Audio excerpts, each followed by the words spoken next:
बोलिए आई मात की जय। दीवान रोहितास जी महाराज की जय। दीवान पदम सिंह जी के स्वर्गवास के बाद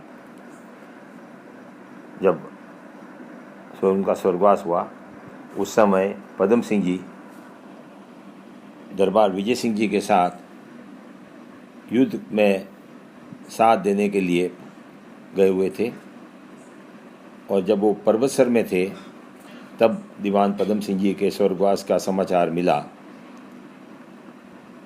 दुख मनाया और वहीं दरबार ने पर्वतसर में ही दीवान साहब के डेरे पधार कर मातम पुरसी कर उन्हें दीवान पद पर नियुक्त किया।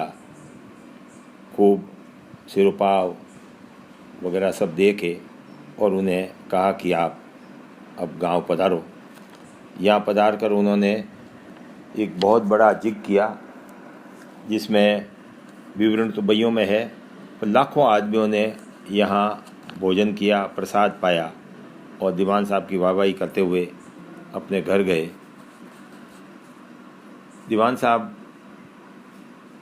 हरिदास जी के तत्कालीन मलावराव होलकर से बड़े अच्छे संबंध थे।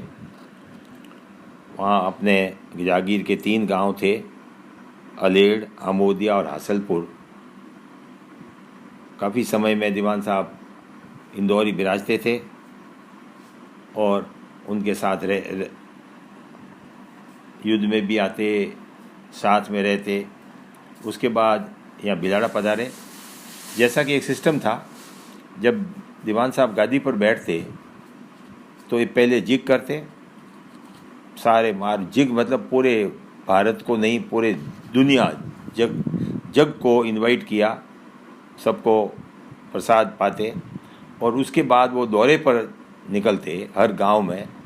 वो दौरा भी बड़ा आलीशान, बैंड बाजे तो उस टाइम नहीं होते थे, पर लवाजमा, नगाड़ा, निशान, 50-50 घोड़े, ऊँट, हाथी और पालकियाँ, रथ करके इतना, मतलब आज भी मेरे पिताजी ने जब 1993 में जिग किया और 95 में मारवाड़ का दौरा किया तो बूढ़े लोगों का आज भी याद था कि किस प्रकार से आप दौरे में हमारे गांव पधारे और पूरा गांव में वातावरण जो है वो ऐसा बना जो आज भी हम लोग कहते हैं साहब पधारिया, जिन टाइम में 2 साल दो, 5 साल दो, अपनी उम्र उससे लगाते हैं।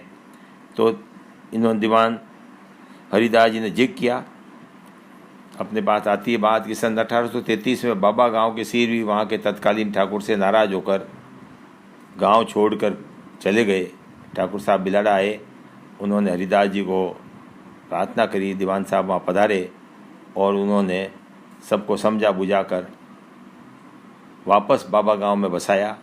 उनके छठे बंड से ज़्यादा इनका हिस्सा नहीं लेंगे, पूरा बेड बेगार नहीं कराएंगे, इस तरह के बढ़िया बेरों पर लेके बसाया।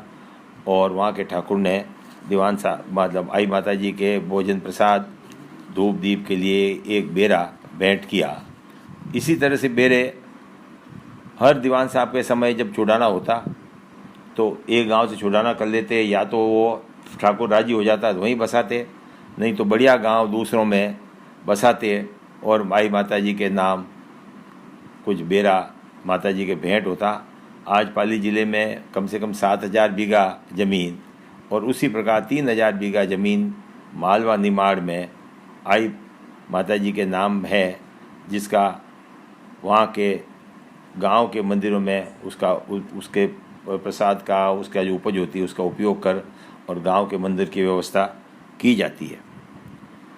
उसके बाद दीवान मल्हारराव होलकर का स्वर्गवास हो गया। उनका बच्चा छोटा था, इसलिए उनकी पत्नी अहिल्याबाई ने शासन संभाला। लंबे काफ़ी समय की बात है कि वो मध्य प्रदेश पधारे हुए थे। नर्मदा के उस पार उनका सामेला निकल रहा था, नगाड़े बज रहे थे। जहाँ वो इधर अहिल्याबाई महेश्वर में बैठी हुई थी, उनका मेरे राज्य में ये कौन सा नगाड़ा बज रहा है। लोगों ने बताया साहब ये आई माता जी का नगाड़ा है और अकबर बादशाह द्वारा ताम्रपत्र दिया हुआ है कि नगाड़ा पूरे हिंदुस्तान में बजेगा। अहिल्याबाई स्वयं शिव भक्त थी।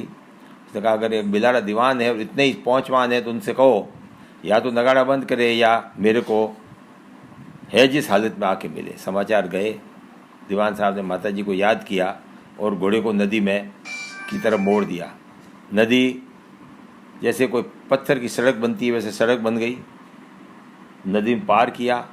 अहिल्याबाई को देखते रह गई और वहाँ से दीवान साहब रुके नहीं। अहिल्याबाई आए उसके पहले पहले वहाँ से अपने घोड़े को दौड़ाया और नर्मदा के किनारे चोलीमेसर घाट पर वहीं उन्होंने अपना शरीर त्याग दिया। थोड़ा दूर जाकर घोड़े ने अपना शरीर त्याग दिया। अहिल्याबाई आई जब तक कुछ शरीर ही था, आत्मा तो विलुप्त हो गई थी। वहाँ अहिल्याबाई ने अपनी स्मारक बनाया। आज वो स्मारक कायम है और अब वहाँ बहुत बड़ा तीर्थ स्थान के रूप में वो विकसित हो रहा है।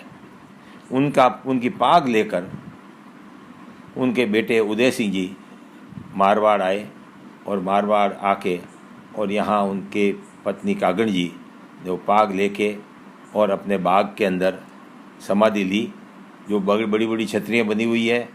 आज भी कागण माँ जी वहाँ सती हुई और उनका पर्चा आज भी कायम है। सब काग परिवार सब वहाँ उनके जात लगाते हैं। इस तरह से हरिदास जी ने अपना नाम उन पहुँचवान लोगों में से लिखवा दिया।